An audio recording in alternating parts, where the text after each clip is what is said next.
On today's episode of Midwest Whitetail, Owen Riegler and I are going to talk about an interesting topic of whether or not deer have a sixth sense. And I know when I first started whitetail hunting, there was this mystical quality of the whitetail. It was almost as if they knew what we were going to do before we knew ourselves.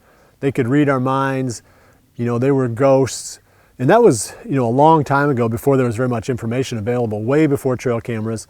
The deer weren't very well understood. Their behavior was really a mystery to us as whitetail hunters.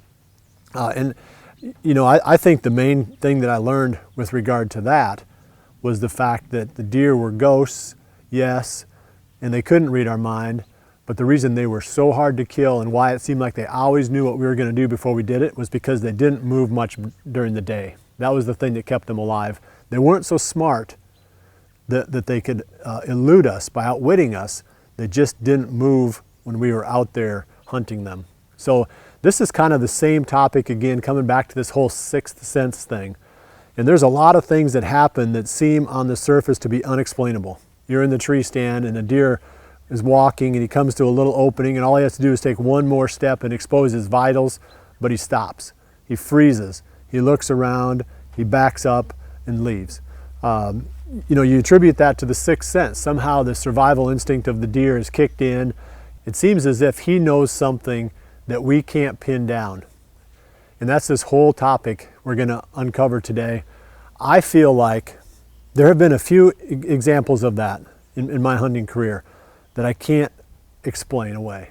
I can't figure out, okay, what is it that deer picked up? Why did this doe look when she did? Why did she stop? But I would say the highest percentage of the time, those mysterious, whatever you want to say, behaviors of the deer, I can explain them away. It has something either to do with the swirling wind, your ground scent.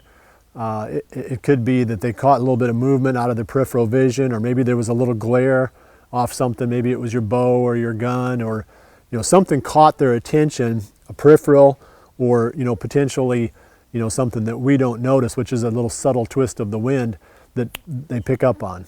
I think that's a high percentage of what we try to consider or try to write off as the sixth sense. But I also think there's a conditioned response that the deer have in areas with a lot of hunting pressure. Like I used to hunt in Michigan quite a bit, and the deer there get hunted a lot more than the deer do here in Iowa. So they're a lot warier. So if they're moving around during the daylight, they're interacting with a lot of people. I mean, they smell certain things that they might react to a certain way, whereas a deer in Iowa wouldn't react to that same thing in the same way.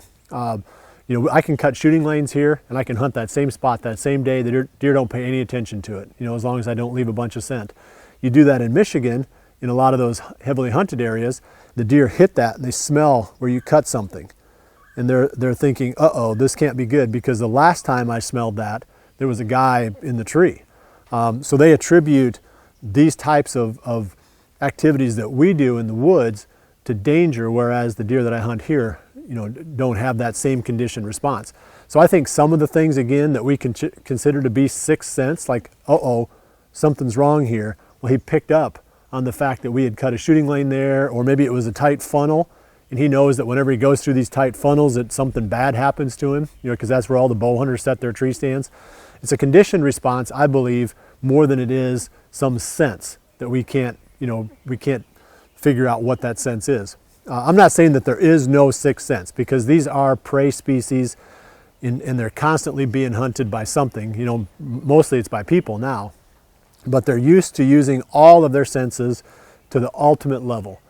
So there could be things that they're picking up on that we don't understand, but I'm not a believer in the sixth sense. I think it's either something that we didn't realize the stimulus was in the air or on the ground, or that they picked up something that we moved or whatever. It's either something that we can't identify, or it's a conditioned response to their environment. They detect something that they attribute to danger, even though they don't perceive that danger itself. So I'm going to throw it on to Owen, and I'm going to let him dive into the same topic. I did not give him any warning of what I was going to talk about. So hopefully, Owen kind of goes off on his own and does his own thing on this, because I'm really curious to see what he has to say about it.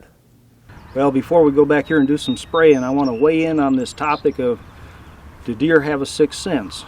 You know, I think back over the years, I can think of a few different situations or examples where, I mean, you could believe either side of that. I mean, there's proof to believe either side of that. I remember, back in 2006, I was hunting this buck I call the bullseye buck, and he's walking on a beeline for me, and I'm getting ready for the shot, of course, and he just stops for no explainable reason, just looks right up in the tree at me. Now remember, the camera in this view, the cameraman's about 6 or 7 feet above me, so it looks like he's looking down below the camera, but he's looking right at me. And I remember another time, I think it was 2014, I'm hunting the cartoon buck, and he's coming in on a beeline again. He drops down into a dry creek bed, and he's walking that dry creek bed.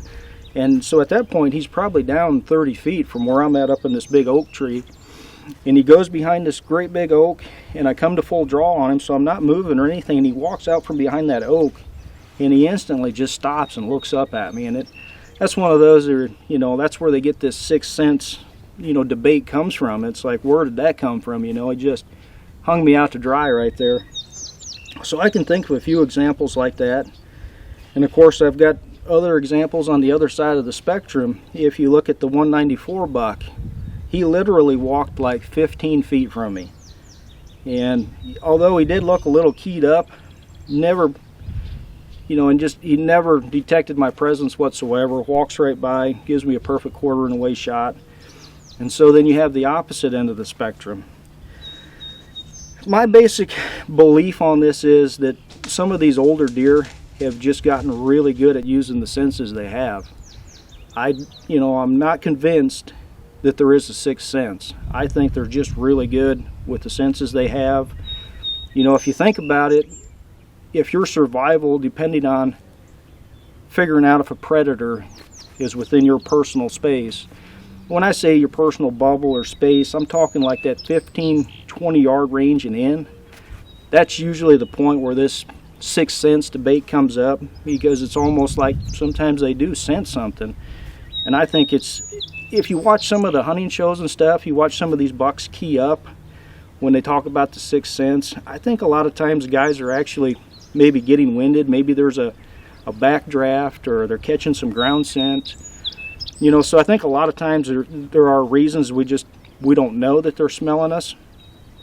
But, you know, my take on it is, I'm not convinced that they do have a sixth sense.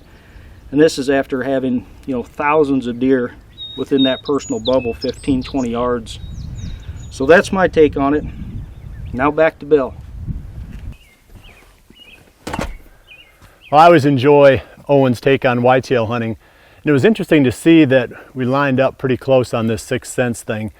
There are some things that we can't explain away, but the vast majority of the behavior that seems to be a little bit mystical is really something that we did wrong, or something that the deer has learned over its lifetime as a response to environmental changes that demonstrate danger to them. Again, it's that typical scenario. If they're heavily hunted, they're going to figure out all those little subtle cues that they pick up in their environment to tell them that there's danger around them.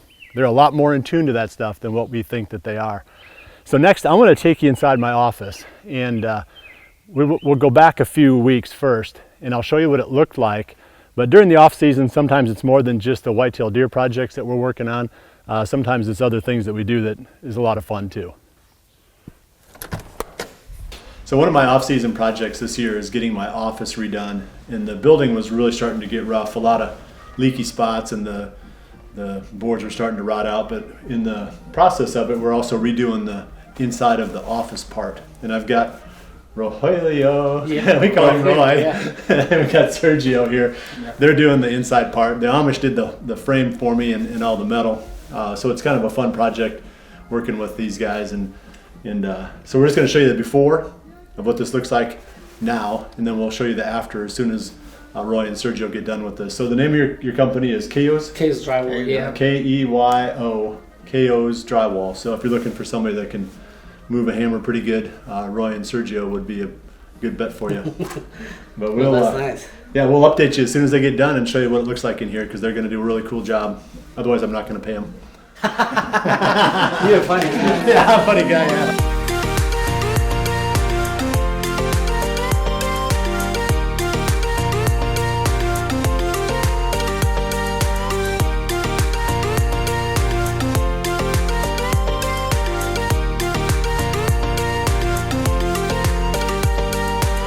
So this is what it looks like now.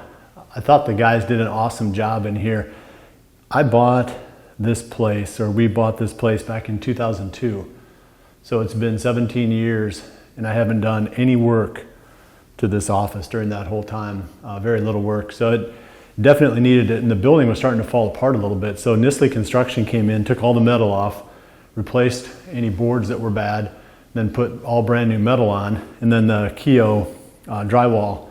Those guys did all the drywalling and all the interior work in the office here. So this is going to be, I guess, the man cave for a while now. I mean, it's been my office for the whole time that I've lived here. In fact, Midwest Whitetail actually started in this little room off to my right. Drew Yarkowski and Chad Lathrop used that little small room as an office. There's 2 computers in there, 2 editing bays, and then the main room was my primary office. And since then, of course, we moved Midwest Whitetail a couple of different times, and it's been in a lot bigger buildings than this. But this is my home office, and I got a little bit more work to do on it, but this has been the big off-season project now. Other than getting some of the food plots into shape and a few other things, I spent a lot of time working with those guys, getting my office in order. Thought you might get a kick out of seeing it. We actually built this table from scratch using the wood that was out in the shop that was the backdrop for our original Midwest Whitetail studio. Turned into a really, really nice table. I'm half tempted to go into business selling these things because it's pretty deluxe. But that's the nickel tour of the new Bill Winke home office. It's always kind of fun to see something go from, you know, looking like rags to, I won't say riches, but looking a whole lot nicer. I recently received a question on the Ask Winke part of the website about how to construct a doe drag, and the viewer had seen me use one in a recent episode. So I took the one that I used, and I'm just going to take it apart and show you how I made this thing. They're super easy to make, and they're really easy to use. So it's basically just a piece of rope, and a piece of rope and a piece of PVC tubing that you can buy at any hardware store. I guess it's probably 3/4 inch, something like that. Just a little short piece. So I feed one of the ends of the rope through the tubing. Okay, and I just tie it off into a knot at the very end. Just one little quick, simple overhand knot, nothing special. Now I've got my handle. The next step is to create a loop. Just a real simple loop. You can see I didn't do anything special there either. I just want a loop. That knot will hold the loop from pulling through. There's my knot, there's my loop. Now, you can change the size of that, of course, but all I do after I shoot a doe then is just feed a piece of this material through the loop, put that around the head of the doe so that you're pulling her in the same direction of the hair. You know, a lot of people want to pull them backwards or whatever, but they're so much easier to pull if you pull them head first. Put this around the head, pull it up tight behind the ears. Now you got your handle. You can pull them right through the woods with no problem at all. We're posting these tips in 2 places, on the how-to section of the MidwestWhitetail.com website, and also we have an MW how-to page on YouTube. So there's lots of hopefully useful tips in both of those places. Be sure to check them out. Well, I appreciate you joining us this week. We'll see you right back here again next week for the next episode of Midwest Whitetail. And remember to always dream big.